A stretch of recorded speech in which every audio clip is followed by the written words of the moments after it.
Chers jeunes, aujourd'hui, j'aimerais vous parler de bergers et de moutons à partir de l'évangile de ce dimanche où nous avons dans l'évangile qui est tiré de Saint Jean, le bon pasteur qui aime ses brebis, qui aime ses moutons.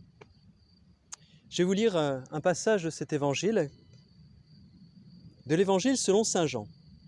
En ce temps-là, Jésus déclara : « Amen, je vous le dis. Celui qui entre dans l'enclos des brebis sans passer par la porte, mais qui escalade par un autre endroit, celui-là est un voleur et un bandit. Celui qui entre par la porte, c'est le pasteur, le berger des brebis. Le portier lui ouvre et les brebis écoutent sa voix. Ces brebis à lui, il les appelle chacune par son nom et il les fait sortir. Quand il a poussé dehors toutes les siennes, il marche à leur tête et les brebis le suivent, car elles connaissent sa voix. Jamais elles ne suivront un étranger, mais elles s'enfuiront loin de lui, car elles ne connaissent pas la voix des étrangers. Il y a un thème récurrent dans ce passage, c'est le thème de l'écoute. Nous voyons à plusieurs reprises le mot voix, nous voyons à plusieurs reprises le mot appel. Le berger appelle avec sa voix, les brebis écoutent. Bref, nous sommes dans le thème de l'appel et de l'écoute. J'aimerais souligner dans ce passage d'évangile 3 points. Les 2 premiers points sont liés, le 3e point est plus indépendant. Premier point, donc toujours par rapport à l'écoute. Nous voyons que le bon berger appelle ses brebis. Et ces brebis, qu'est-ce qu'elles font? Elles écoutent. Les brebis écoutent la voix du berger. Il est étonnant de voir, quand un berger entre dans son troupeau, de voir en fait les brebis ou les moutons s'approcher du berger. Il y a quelques années, en paroisse, j'avais rencontré un berger qui avait énormément de moutons et il m'avait dit qu'il arrivait à les distinguer toutes. Or pour moi, tous les moutons étaient identiques. Et lui, il arrivait à les distinguer. Dieu fait la même chose avec chacun d'entre nous. Il nous connaît par notre nom, d'ailleurs c'est ce qui est dit. Il les appelle chacune par son nom. Dieu nous appelle par notre nom. C'est-à-dire il sait qui nous sommes. Il sait toutes les grâces, tous les cadeaux qu'il a mis dans notre cœur. Il sait tout, le Seigneur. Et il nous aime. Il nous aime comme si nous étions uniques à ses yeux. Nous sommes invités donc à écouter le Seigneur qui nous parle. Alors il nous parle dans le silence de notre vie. D'où l'importance, vous les jeunes, et puis même les adultes, de faire silence. De ne pas hésiter à prendre des plages un peu longues de silence pour écouter la nature, écouter aussi ce que nous avons au plus profond de notre cœur, essayer de revisiter un petit peu la journée qu'on a passée hier ou avant-hier. Il est important de faire silence, d'écouter aussi sa conscience. Et puis dans ce silence aussi, c'est ce que je disais précédemment, n'hésitons pas à écouter la parole de Dieu. Dieu nous parle par sa parole. Écoutons le Seigneur. Le Seigneur nous parle. Le Seigneur est à nos côtés. Il converse avec nous, à nous aussi de lui répondre. Dieu est à nos côtés, il nous aime et il nous appelle, comme il appelle chacune de ses brebis, donc dans le récit, par son nom. Il nous appelle Pascal, Juliette, Marc, Johan. Il nous appelle tous par notre prénom. Il nous connaît, c'est-à-dire que rien n'est caché à ses yeux. Le Seigneur, c'est tout de nous. Non pas pour nous juger, non pas pour nous condamner, mais pour nous aimer et pour nous aider. Pour nous aimer et pour nous aider. Aimer et aider. C'est ce que fait le Seigneur. Il nous aime et il nous aide. J'aimerais donner 2 exemples de saintes qui ont été à l'écoute du Seigneur. La première n'est pas très connue, la deuxième très connue. La première, c'est Sainte Catherine de Sienne. Sainte Catherine de Sienne a vécu au XIVe siècle, à la fin du XIVe siècle, et elle avait des dialogues avec le Seigneur. Elle avait une grâce particulière, une grâce mystique, de pouvoir converser, parler avec le Seigneur. Et grâce à ces conversations mystiques avec le Seigneur, elle a pu aller voir le pape, puisqu'elle avait vraiment le désir, et c'était aussi le désir du Seigneur, que l'Église vive en communion, puisque à l'époque, il y avait beaucoup de tensions dans l'Église. Bon, il y a toujours des tensions dans l'Église, et c'est normal, à partir du moment où il y a des hommes, il y a de l'hommerie, c'est-à-dire il y a quelquefois des tensions. À l'époque, il y avait des tensions qui étaient assez fortes. Quelques années après, il y aura notamment plusieurs papes et ainsi de suite. Donc des faux papes, bien sûr, et puis des gens qui s'instituaient papes, puis oh, c'est moi qui serai le pape. Et un temps, il y a eu jusqu'à 3 papes. Mais bon, il n'y avait qu'un de valide, hein. Mais il y avait 2 faux papes, deux papes qui s'étaient institués ou intronisés papes. Voilà. Et Sainte Catherine de Sienne a eu ce désir, c'était plutôt exactement le désir de Jésus, qu'il y ait une communion dans l'Église. Et du coup, elle qui était très jeune, elle s'est dit, mais comment faire? Comment faire pour assurer cette communion? Et comme elle avait du caractère et puis qu'elle avait surtout l'aide de Dieu, elle est allée en Avignon, où le pape était, et lui dire, alors, il faut remettre dans le contexte, hein, donc déjà c'était une femme, à l'époque, les femmes n'étaient pas forcément bien respectées. Elle est allée voir le pape et lui a dit, très Saint-Père, il vous faut retourner à Rome. Et qu'est-ce qu'a fait le pape? Oh, il a dû certainement réfléchir avant, hein. Il est retourné à Rome, il lui a obéi. Puis directement, il a obéi au Seigneur. Tout ça pour dire que Sainte Catherine de Sienne, qui est patronne de l'Europe, a eu ce souci de l'unité et de cette communion dans l'Église, grâce justement à l'écoute qu'elle a pu avoir du Seigneur dans son cœur lors de ces dialogues mystiques. Alors nous n'avons pas de dialogue mystique, nous, en tout cas moi j'en ai pas, mais le Seigneur nous parle aussi, pas forcément aussi de façon distincte que pour Sainte Catherine de Sienne, mais le Seigneur nous parle, à nous d'écouter le Seigneur qui nous parle dans le plus profond de notre cœur. Il parle dans notre conscience. Et en plus, Sainte Catherine de Sienne, grâce justement à cette conversation avec Dieu, ce dialogue avec le Seigneur, dans sa vie plus profonde, sa vie mystique, eh bien, elle a pu aussi avoir eu le souci, pas simplement, on va dire, de l'Église, institution, l'unité dans l'Église, mais le souci des plus pauvres. On dit qu'elle a aidé jusqu'à 1000 personnes malades, notamment malades de l'épidémie qu'on appelait la peste noire, qui a duré 3 ans. Elle a transformé son habitat pour accueillir justement les pestiférés. Alors je ne sais pas comment elle faisait, je ne sais pas comment elle a fait pour ne pas attraper la peste, mais en tout cas, elle s'est mise au service des plus pauvres. C'est-à-dire Sainte Catherine de Sienne, dans son dialogue avec le Seigneur, le fait d'écouter le Seigneur lui parler dans son cœur, comme nous pouvons le faire. Alors bien sûr, nous n'entendons pas avec nos oreilles, hein, mais elle a pu, grâce à ça, rechercher l'unité dans l'Église, et donc elle a pris son courage à 2 mains avec l'aide de Dieu pour aller trouver le pape et lui dire « tu retournes à Rome », et le pape, il a obéi. Et puis, grâce à cette conversation aussi avec le Seigneur, elle a pu aussi avoir ce zèle pour accueillir les pestiférés qui avaient la peste, donc lors de la peste noire à la fin du XIVe siècle. Et donc Sainte Catherine de Sienne est retournée vers Dieu le Père, c'est-à-dire est décédée à l'âge de 33 ans.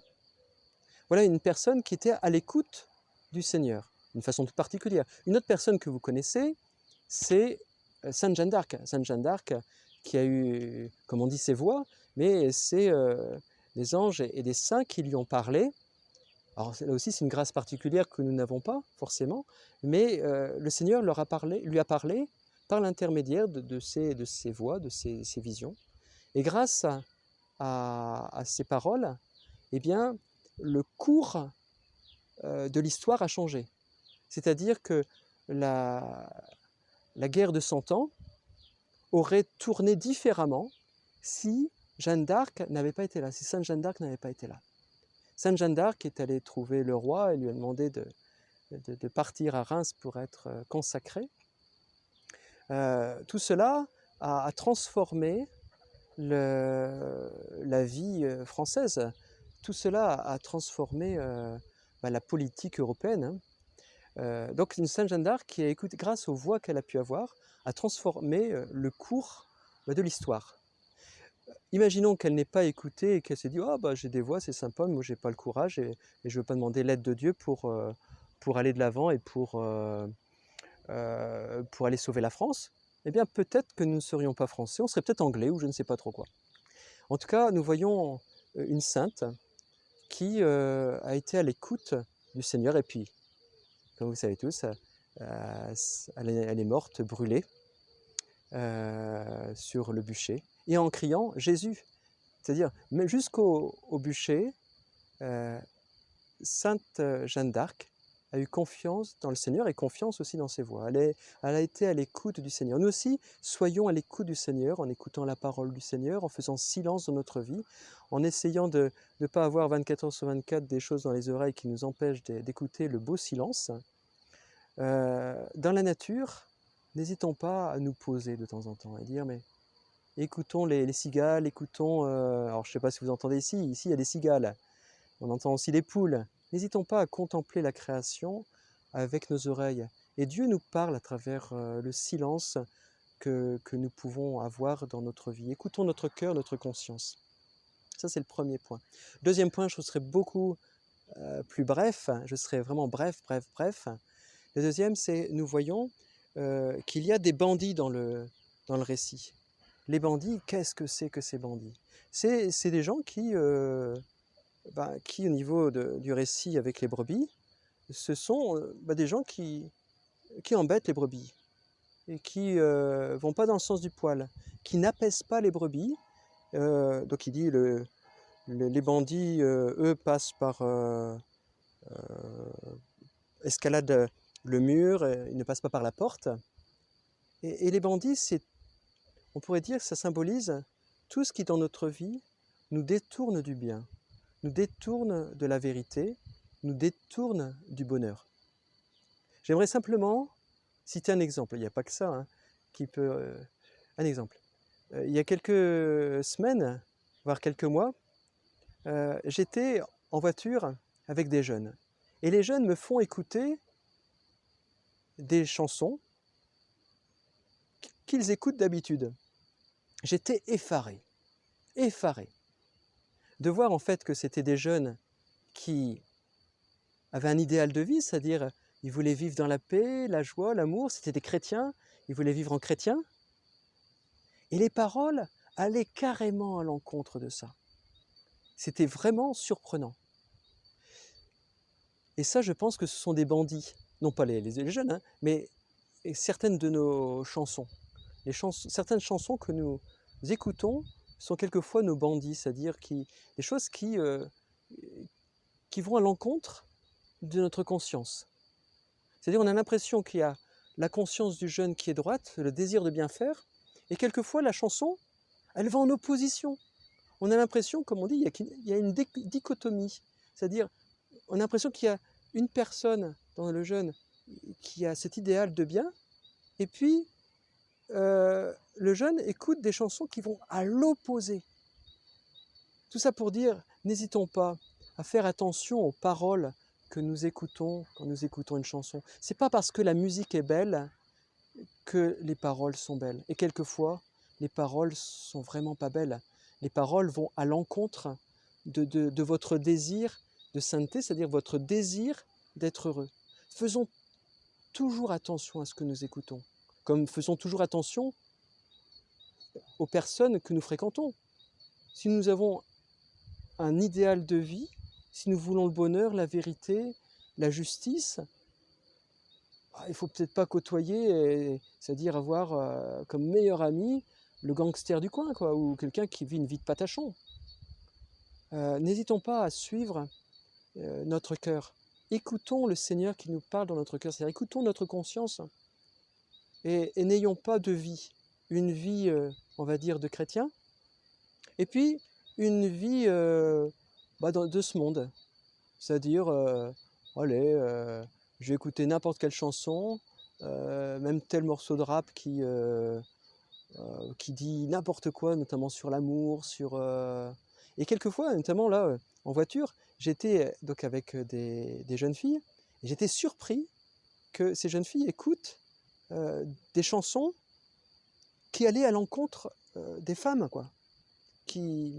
Ces chansons manquaient de respect pour les femmes. J'étais vraiment surpris. Faisons vraiment attention aux paroles des chansons. Écoutons le Seigneur qui nous parle dans notre conscience et suivons notre conscience. Suivons la vérité qui est inscrite en nous.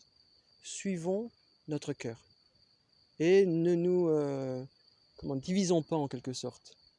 Il n'y a pas moi qui m'appelle Pascal, il n'y a pas un Pascal un jour et puis un Pascal quand il écoute la musique. Non, il y a une unité de vie et c'est important. C'est important. Ça, c'était la deuxième chose que je voulais dire. La troisième chose qui n'a rien à voir avec l'écoute, quand je pense aux brebis et quand je vois le berger, je pense à la nature. N'hésitons pas à contempler la création. Là, vous avez un beau paysage derrière moi. N'hésitons pas à contempler la création. On peut banaliser la création, dire « Ah, bah, c'est normal », même pas, on ne pense même pas, on passe devant un beau paysage, on ne s'arrête pas. C'est important de s'arrêter et de contempler. Et à travers cette contemplation de la beauté, on peut contempler Dieu. Quand on contemple la beauté, on a en quelque sorte, je ne veux pas tomber dans le panthéisme, mais je pense que quand on contemple la création, eh bien, on contemple un petit peu Dieu. Il est important de contempler et de s'émerveiller du beau. Émerveillons-nous du beau. C'est un petit peu s'émerveiller de Dieu, s'émerveiller de sa création. Or, la création, c'est vraiment la création de Dieu, hein, c'est pas Dieu. Hein. Mais je pense que s'émerveiller face à la création, eh c'est aussi s'émerveiller devant la grandeur de Dieu, la beauté de Dieu qui est à l'origine de toute chose. Quand nous voyons des moutons dans le pré, quand nous voyons un beau coucher de soleil, émerveillons-nous. Ne passons pas à côté, émerveillons-nous. Et je pense que l'émerveillement provient d'une éducation également. Ça s'apprend. Il est important de temps en temps, notamment quand on vous dit « regarde quel beau paysage », de vous stopper, vous arrêter, vous dire « qu'est-ce qui est beau dans ce que je vois ?» Et ça s'apprend, je pense. Et c'est important de prendre cette habitude de s'émerveiller, de s'arrêter devant un paysage et dire « qu'est-ce qui est beau dans ce que je contemple ? Qu'est-ce qui est beau là derrière ?» Les fleurs, effectivement, il y a des fleurs. Émerveillons-nous. Donc prenons un temps de silence régulièrement devant la beauté de la création, devant un beau paysage, devant des animaux et ainsi de suite. Arrêtons-nous quelques instants. Et puis, disons-nous, mais qu'est-ce qui est beau ? Émerveillons-nous. Et rendons gloire à Dieu, qui est à l'origine, qui est l'auteur de toute chose, qui est le principe de toute chose. Émerveillons-nous. Je vous souhaite une bonne journée et que le Seigneur vous aide et nous aide, parce que je me mets aussi dans l'eau, à écouter. Écouter ce que le Seigneur veut nous dire dans le quotidien de notre vie en faisant silence, en écoutant la parole de Dieu. Demandons aussi au Seigneur qu'il nous aide à ne pas nous détourner de sa parole, de notre conscience, en écoutant de la musique ou en regardant des films ou des émissions qui ne sont pas du tout en accord avec notre idéal. Et puis, demandons au Seigneur qu'il nous aide à nous émerveiller devant un beau paysage. S'émerveiller, c'est rendre grâce, c'est-à-dire remercier Dieu pour ce qu'il a fait pour nous. À bientôt, et puis bonne journée.